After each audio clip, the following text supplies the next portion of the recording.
Hi friends, இந்த வீடியோவில் பகுத்தறிவுனா என்ன, பகுத்தறிவின் அவசியம் என்ன, அதே போல் பகுத்தறிவு உள்ளவர்கள் பகுத்தறிவு இல்லாதவர்கள் அவர்களுள்ள வேறுபாடுகள் என்ன அப்படின்ற விவரங்களை தான் நம்ம பார்க்க போகிறோம்.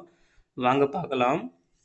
ஃபஸ்ட்டு பகுத்தறிவுனா என்னன்னு பாருங்கள். ஒரு செயல் செய்கிறதுக்கு முன்னாடி அதில் இருக்கிற நன்மை தீமையை ஆராய்ந்து நன்மையை மட்டும் செய்கிற ஒரு விஷயம் தான் நம்ம என்ன சொல்லுவோம், பகுத்தறிவுன்னு சொல்லுவோம். இதுதான் அதோட ஃபஸ்ட்டு விஷயமே இதுதான். சரிங்களா? நன்மை தீமைகளை ஆராய்ந்து அதில் இருக்கும் நன்மையை மட்டும் செய்கிறது. சரிங்களா? அதுதான் பகுத்தறிவு. அதே போல் நல்ல எண்ணம். சரிங்களா? நல்ல எண்ணம், நல்ல குணம் அப்படின்னு சொல்லுவோம்ல, நல்ல எண்ணம் இருக்கணும். அதுக்கப்புறம் இடத்திற்கு ஏற்ப, சரிங்களா, இடத்திற்கு ஏற்ப புரிஞ்சு நடக்கிறது. சரிங்களா? நல்ல நடவடிக்கை அப்படி இருக்கணும். அதுக்கப்புறம் பார்த்தீங்கன்னா நல்ல அர்த்தமுள்ள பேச்சு. சரிங்களா? அவங்க பேசுகிறது தான் பார்த்தீங்கன்னா கரெக்டாக எப்படி பேசணுமோ அதுக்கு ஏற்ற மாதிரி பேசுவாங்க. சும்மா ஏனந்தானமெல்லாம் பேச மாட்டாங்க.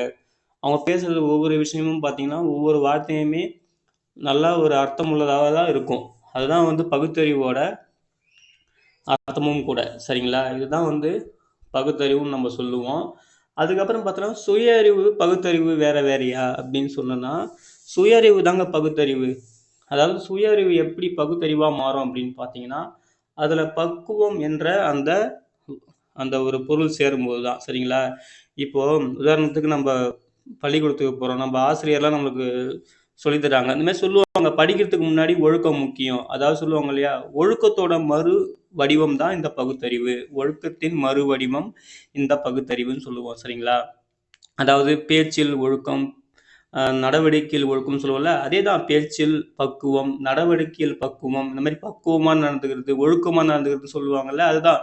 ஒழுக்கம் பக்குவம் எல்லாம் ஒன்று தான். அந்த ஒழுக்கத்தோட மறுவடிவம் தான் என்னது, இந்த பகுத்தறிவு, இந்த பக்குவம்னு சொல்லுவோம். சரிங்களா? எப்போ சுய அறிவோட இந்த பகுத்தறிவும் பக்குவமும் சேருதோ, சுய அறிவோட பக்குவமும் சேருதோ, அதுதான் நம்ம என்ன சொல்லுவோம், பகுத்தறிவு அப்படின்னு சொல்லுவோம். சரிங்களா? கல்வி அறிவுனா என்னது? கல்வி அறிவுனா ஒன்றும் இல்லை, படிக்கிறது தான். சரிங்களா? படிக்க தெரியுது, நம்மளுக்கு படிக்க தெரியுது, அதுதான் அறிவை வளர்த்துக்கிறது. சரிங்களா? அதே போல் நான் முன்னாடியே சொல்லியிருக்கேன் ஒரு வீடியோவில், டிகிரி முடிச்சிட்டோம், 10வது 12வது படிச்சிருக்கோம் அப்படின்றது மட்டும் கல்வி அறிவு கிடையாது. படிக்கலாம், அதாவது ஸ்கூல் பக்கம் போகல அவங்க அப்படி இல்லைன்னா கூடமே படிக்க தெரியுது பார்த்தீங்களா, எழுத்து கூட்டியாவது படிப்பாங்க. அதுவுமே ஒரு கல்வி அறிவு தான். உலக நடவடிக்கை எல்லாமே தெரிஞ்சுக்குவாங்க. சரிங்களா? உலகத்தில் தான் நடந்துட்டு இருக்கு, எல்லாமே தெரிஞ்சுக்குவாங்க. அதுவும் ஒரு படிப்பறிவு, கல்வி அறிவு தான் சொல்லுவோம். சரிங்களா? இதுதான் கல்வி அறிவு. கல்வி அறிவு மட்டும் போதுமா அப்படின்னா கண்டிப்பாக கிடையாது. கல்வி அறிவு இருந்தாலும் கூட என்ன இருக்கணும், நமக்கு பகுத்தறிவு இருக்கணும். சரிங்களா? பகுத்தறிவு தான் ரொம்ப ரொம்ப முக்கியம். நல்ல வாழ்க்கைக்கு பகுத்தறிவு மிக மிக முக்கியம் அப்படின்னு சொல்கிறாங்க. சரிங்களா? அடுத்தது பாருங்க, நம்ம திருவள்ளுவர் 2 அதிகாரத்தில், சரிங்களா, ஒன்று பார்த்தீங்கன்னா ஒழுக்கம் உடைமை, இன்னொன்று பார்த்தீங்கன்னா அறிவுடைமை. அந்த 2 அதிகாரத்தில் இந்த ஒழுக்கத்தை பற்றியும் பகுத்தறிவு எல்லாம் ஒன்று தான். இதோட மறுவடிவம், அதாவது ஒழுக்கத்தோட மறுவடிவம் தான் பகுத்தறிவு. சரிங்களா? அதை பற்றின விவரங்களை அழகாக சொல்லியிருக்காரு 2 அதிகாரத்தில். ஒன்று ஒழுக்கம் உடைமை, இன்னொன்று அறிவுடைமை. சரிங்களா? ஒழுக்கம் உடைமையில் ஒரு குறள் பாருங்க, ஒழுக்கம் விழுப்பம் தரலாம், ஒழுக்கம் உயிரினும் ஓம்பப்படும். சரிங்களா? அதாவது ஒழுக்கம் பார்த்தீங்கன்னா எல்லாருக்கும் என்ன தரும், ஒரு உயர்வை தரும், ஒரு மேன்மையை தரும் சொல்லுவாங்க. அதனால பார்த்தோன்னா ஒழுக்கம் உயிருக்கும் மேலான ஒரு பொருள் அப்படின்னு சொல்றது தான் அதோட அர்த்தமே அந்த குறள்ல. சரிங்களா? இந்த குறள்ல அதான் சொல்றாரு திருவள்ளுவர், அவ்வளோ அழகா சொல்றாரு பாருங்க, ஒழுக்கம் விழுப்பம் தரலாம், ஒழுக்கம் உயிரினும் ஓம்பப்படும் அப்படின்னு சொல்றாங்க. அப்பவே அதாவது எல்லாத்துக்கும் முன்னாடியா நிற்கிறது என்னது, ஒழுக்கம் தான். அதாவது கல்வி, வீரம், செல்வம் சொல்லுவாங்கல்ல, 3 பெருஞ்செல்வங்கள். அந்த அதுக்கு முன்னாடி இருக்கிற விஷயமே பார்த்தோன்னா ஒழுக்கம் தான். ஒழுக்கம் இல்லைன்னா எதுவுமே நிலையே கிடையாது. ஒழுக்கம் தான் உயிரினுக்கும் மேலான ஒரு செல்வம் அப்படின்றது அதோட அர்த்தமே. அதுக்கப்புறம் பாருங்க, அடுத்த பொருள், எப்பொருள் யார் யார்வாய் கேட்பினும் அப்பொருள் மெய்ப்பொருள் காண்பது அறிவு. சரிங்களா? இது அறிவுடைமை அதிகாரத்தில் வருது. அதாவது யார் என்ன சொன்னாலும் சரி, இதோட பொருள் விளக்கம் பாருங்க, யார் என்ன சொன்னாலும் அதை அப்படியே ஏற்றுக்காம அதில் இருக்கிற உண்மை பொய், அதில் இருக்கிற நன்மை தீமை, இதை நம்ம ஆராய்ந்து அதில் இருக்கிற உண்மையை மட்டும் நம்ம எடுத்துக்கிறது. அதே போல் அது நம்ம தான் அந்த முடிவே பண்ணணும். இதை வந்து செய்யலாமா செய்யக்கூடாதா, இதை வந்து ஏற்றுக்கலாமா ஏற்றுக்கக்கூடாதா. ஒருத்தர் சொல்லிட்டாங்க, நமக்கு சீனியர் சீனியர் பர்சன் இருப்பாங்க, நம்ம முன்னோர்கள் இருப்பாங்க, அவங்க சொல்லிட்டாங்க அப்படின்னு சொல்லிட்டு நம்ம அப்படியே ஏற்றுக்கக்கூடாது.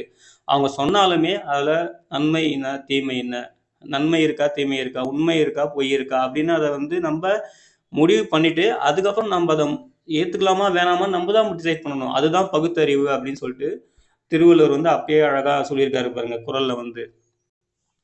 சரிங்களா?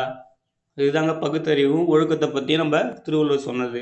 அதுக்கப்புறம் பகுத்தறிவு இல்லாதவர்கள் அப்படின்னா என்னன்னா, அவங்க வந்து பார்த்தோன்னா ஒரு முழுமை பெறாத மனிதர்கள். சரிங்களா?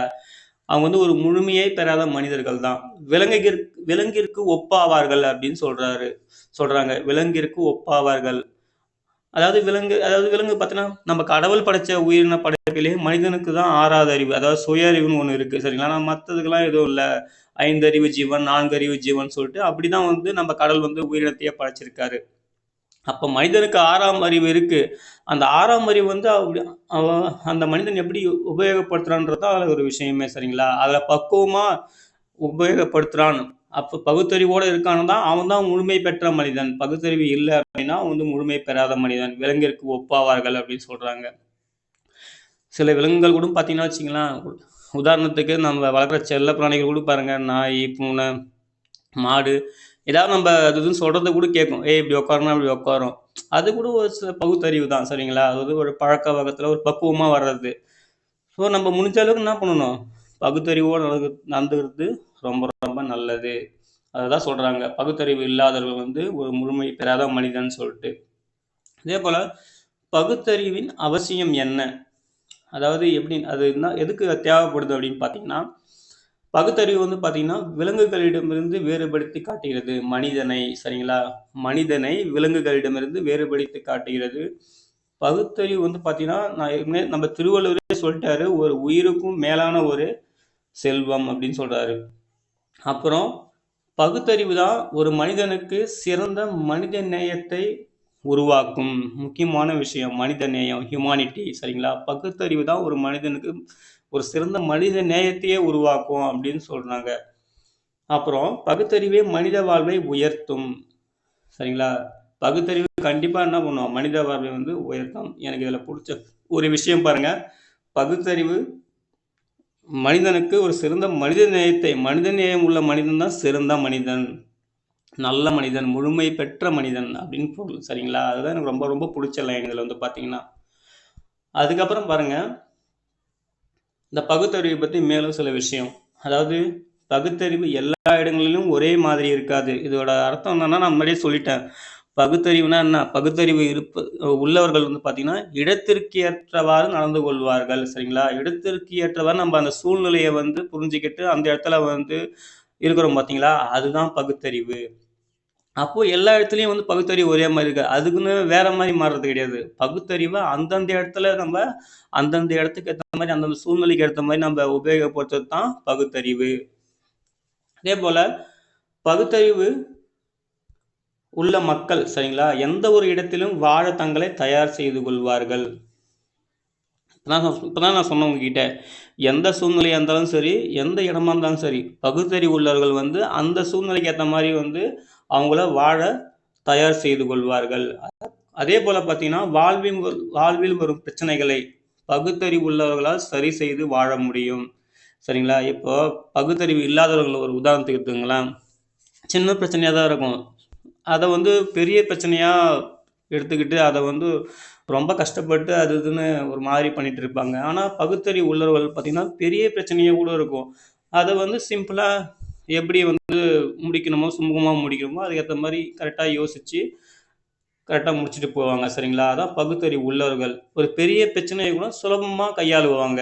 ஆனால் பகுத்தறிவு இல்லாதவங்க பார்த்தோன்னா, ஒரு சின்ன பிரச்சனையை கூட பெருசாக வந்து உருவாக்கி அது ரொம்ப வாழ்க்கையில் வந்து கஷ்டமாக எடுத்துகிட்டு போவாங்க. ஆனால் பகுத்தறிவு உள்ளவர்கள் அப்படி இருக்க மாட்டாங்க. வாழ்வில் வரும் பிரச்சனைகளை சுலபமாக சரி செய்யறதுக்கான ஒரு முடிவை தேர்ந்தெடுப்பாங்க. அதே போல யார் ஒருவரின் செயல் சுயநலம் இல்லாமல் தன்னை சுற்றி இருக்கும் அனைவருக்கும் நன்மையை ஏற்படுத்துகிறதோ அவர் ஒருவரே 6ஆம் அறிவை முழுமையாய் பெற்றவர். இதுதாங்க ரொம்ப ரொம்ப பிடிச்ச லைனு. அதாவது பகுத்தறிவு உள்ளவங்கள்ட்ட வந்து பார்த்தீங்கன்னா, சுயநலமே இருக்காது அப்படின்னு சொல்ல வராங்க மெயினா அதில வந்து பார்த்தீங்கன்னா. அவங்க வந்து பார்த்தீங்கன்னா, அதாவது அவங்கள சுத்தி பகுத்தறிவு இருக்காங்க பார்த்தீங்களா, அவங்கள சுற்றி இருக்கிறவங்ககிட்ட நன்மையை மட்டும் தான் ஏற்படுத்துற மாரி இருப்பாங்க.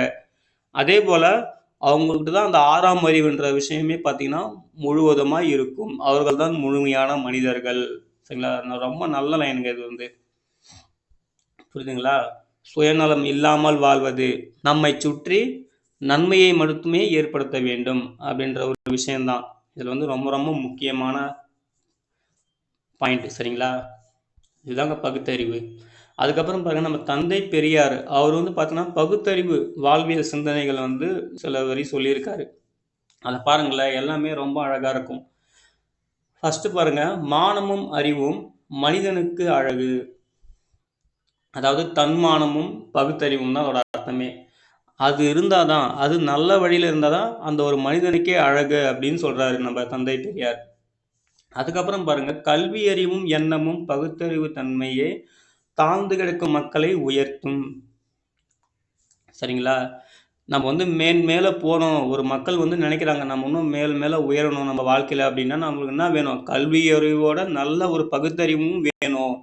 அது இருந்தா மட்டுமே தான் நம்ப ஒரு இடத்துலருந்து கீழ இருந்து மேல வந்து உயர முடியும். அதாவது தொழில் ரீதியாகவோ, இல்ல வாழ்க்கையில வந்து முன்னேறணுமா அப்படின்னு நெனச்சாலுமே சரிங்களா? அதான் சொல்ல வராரு. அப்புறம் எந்த மனிதனும் எவனுக்கும் மேலானவன் அல்ல. அதுபோல எவனும் எவனுக்கும் கீழானவனும் அல்ல. பகுத்தறிவு உள்ளவர்கள் வந்து என்ன நினைப்பாங்க? எல்லாரும் சமம் தான் நினைப்பாங்க அப்படின்ற விஷயத்த தான் அவர் சொல்ல வராரு. சரிங்களா? பகுத்தறிவு உள்ளவர்கள் வந்து இந்த மாரி யோசிக்க மாட்டாங்க. எந்த ஒரு மனிதனும் எவனுக்கும் அத வந்து ஃபாலோ பண்ண மாட்டாங்க. எல்லாருமே சமம் அப்படின்ற ஒரு விஷயத்த தான் அவங்க வந்து யோசிப்பாங்க அப்படின்னு சொல்ல வராரு. அதாவது எந்த ஒரு மனிதனும் எவனுக்கும் மேலானவன் அல்ல, எவனுக்கும் கீழானவனும் அல்ல அப்படின்னு சொல்ல வராரு. அப்போ எல்லாரும் சமம் என்றது தான் பகுத்தறிவு உள்ளவர்கள் ஏற்றுக்கொள்ளக்கூடிய ஒரு பொருள். சரிங்களா? அதேபோல மானமுள்ள 100 பேருடன் போராடலாம். மானமற்ற ஒருவனுடன் போராடுவது சிரமமான காரியம். மானமுள்ளன்ற ஒரு விஷயத்துக்கு அது வேறு பொருளா கூட எடுத்துக்கலாம். அங்க வந்து என்னன்னா, இப்ப பகுத்தறிவு உள்ளவர்கள், பகுத்தறிவு இல்லாதவர்கள்னு சொன்னேன் வச்சுக்கங்களேன். மானம் உள்ளவர்கள் வந்து தான் பகுத்தறிவு உள்ளவர்கள். மானம் இல்லாதவர்கள் பகுத்தறிவு அற்றவர்கள்னு வச்சுக்கங்க. இப்போ ஒரு அ பகுத்தறிவு உள்ளவர்களோட ஒரு பிரச்சனை வந்துச்சுன்னா, அது வந்து சுலபமா முடிஞ்சிரும். அந்த பிரச்சனை வந்து பார்த்தீங்கன்னா, பெருசா போவாது. இதே வந்து பகுத்தறிவு இல்லாதவர்கள்ட்ட போய் பேசினா என்ன ஆகும்? அது மேலும் மேலும் வாதம் அதிகமாகி பிரச்சனை வந்து பெருசா தான் போகும். அந்த இடத்துல ஒரு பகுத்தறிவு உள்ளவர்கள், ஒரு பகுத்தறிவு இல்லாதவர்கள்னு சொல்லிட்டு சண்டை போட்டாங்கன்னா, அதில பகுத்தறிவு உள்ளவர்கள் என்ன பண்ணுவாங்கன்னா, சரி நமக்கு எதுக்கு வம்பு? இவன் இதுக்கப்புறம் இவன்ட்ட பேசினா நம்மளால ஒண்ணும் பண்ண முடியாது. நம்ம ஒதுங்கிடலாம்னு சொல்லிட்டு ஒதுங்கிட்டு போயிடுவாங்க. ஆனா 2 பேருமே பகுத்தறிவு இல்லாதவர்கள் சண்டை போட்டாங்கன்னா, அந்த பிரச்சனை வந்துட்டே தான் போகும் அது சீக்கிரமா முடியாது. அததான் அங்க சொல்ல வராங்க. சரிங்களா? அதேபோல ஒரு மதத்தை குறை சொல்லும் ஒருவனை விட அயோக்கியன் எவனும் இருக்க மாட்டான். அதாவது பகுத்தறிவு உள்ளவர்கள் வந்து பார்த்தீங்கன்னா, எல்லாரும் சமம் தான் நினைப்பாங்க. அத நான் முன்னாடியே சொல்லிட்டேன். அவங்க வந்து மதம் அதெல்லாம் பார்க்க மாட்டாங்க. சரிங்களா? அதேபோல விதியை நம்பி மதியை இழக்காதே. சரிங்களா? இந்த பகுத்தறிவு உள்ளவர்கள்லாம் வந்து பார்த்தீங்கன்னா வச்சுக்கங்க, இந்த விதி, அதாவது மூட நம்பிக்கை இதெல்லாம் வந்து அவங்க வந்து ஏத்துக்கவே மாட்டாங்க. அவங்களுக்கு வந்து அந்த நேரத்தில இது சரின்னு படுதா செய்வாங்க. இது சரிப்படலையா செய்ய மாட்டாங்க. அதுதான் அவங்க எடுக்கிற முடிவு. அதுதான் பகுத்தறிவு உள்ளவர்கள் அப்படின்னு சொல்றாரு பெரியாரு. அதுக்கப்புறம் பாருங்க, யார் சொல்லியிருந்தாலும், எங்கு சொல்லியிருந்தாலும், நானே சொன்னாலும் உனது புத்திக்கும் பொது அறிவுக்கும் பொருந்தாத எதையும் நம்பாதே. இதுதான் திருவள்ளுவர் வந்து அதிலே சொல்லியிருக்காரு. எதுல? அறிவுடைமை அதிகாரத்திலே. எப்பொருள் யார் யார் வாய் கேட்பனும் அப்பொருள் மெய்ப்பொருள் காண்பது அறிவுன்னு சொல்லிட்டு. யார் சொன்னா என்னங்க? அதேபோல நம்ம சீனியரே சொன்னாலும் சரி, நம்ம முன்னோர்கள் சொன்னாலும் சரி, அவர் சொன்னாலும் அத நம்ம அப்படியே ஏத்துக்கக்கூடாது. அது நமக்கு கரெக்ட்டா பொருந்துமா? நம்ம வாழ்க்கைக்கு கரெக்ட்டா சரியா இருக்குமா? அப்படின்னு நம்ம தான் முடிவு பண்ணணும். அததான் பெரியார் அங்க சொல்றாரு. சரிங்களா? நானே சொன்னா கூட அத வந்து உனது புத்திக்கும், பொது அறிவுக்கும் பொருந்துதா அப்படின்னு பாரு அப்படின்னு சொல்றாரு பெரியாரு. அப்படி பொருந்தலன்னா அத வந்து எடுத்துக்கக்கூடாது. அப்படி முடிவு பண்றதுக்கு நமக்கு என்ன தேவைப்படுது? பகுத்தறிவு தேவைப்படுது. இதுதாங்க தந்தை பெரியாரோட பகுத்தறிவு வாழ்வியல் சிந்தனைகள். சரிங்களா? எனவே நாம் நல்ல சுய சிந்தனையே அறிவு எனவும் அதுவே மனித வாழ்வை மென்மேலும் உயர்த்தும் எனவும் என்பதை நாம் உணர்ந்து பகுத்தறிவுடன் செயல்பட்டு நம் வாழ்க்கையில் நாம் வாழ்வோம். சரிங்களா? இதுதான் நானும் கடைசியா உங்களுக்கு சொல்ல வரேன். நல்ல சுய சிந்தனையே அறிவு. அதுவே மனித வாழ்வை மென்மேலும் உயர்த்தும் என்பதை நாம் உணர்ந்து பகுத்தறிவுடன் செயல்பட்டு வாழ்வோம். சரிங்களா? ஸோ பகுத்தறிவு பாருங்க, ஒரு மனிதனுக்கு எவ்வளோ முக்கியமான ஒரு விஷயம். சரிங்களா? ஸோ முடிஞ்ச அளவுக்கு நம்ம பகுத்தறிவோட வாழ்வோம். சரிங்களா? நல்ல மனித நேயத்தை வளர்ப்போம். நல்ல சமுதாயத்தை உருவாக்குவோம். சரிங்களா? இந்த விவரங்கள் உங்களுக்கு பயனுள்ளதாக இருக்கும்னு நம்புகிறேன் ஃப்ரெண்ட்ஸ். இந்த வீடியோ உங்களுக்கு பிடிச்சிருந்தா லைக் பண்ணுங்கள், ஃப்ரெண்ட்ஸுக்கும் ஷேர் பண்ணுங்கள். சரிங்களா? தேங்க்யூ.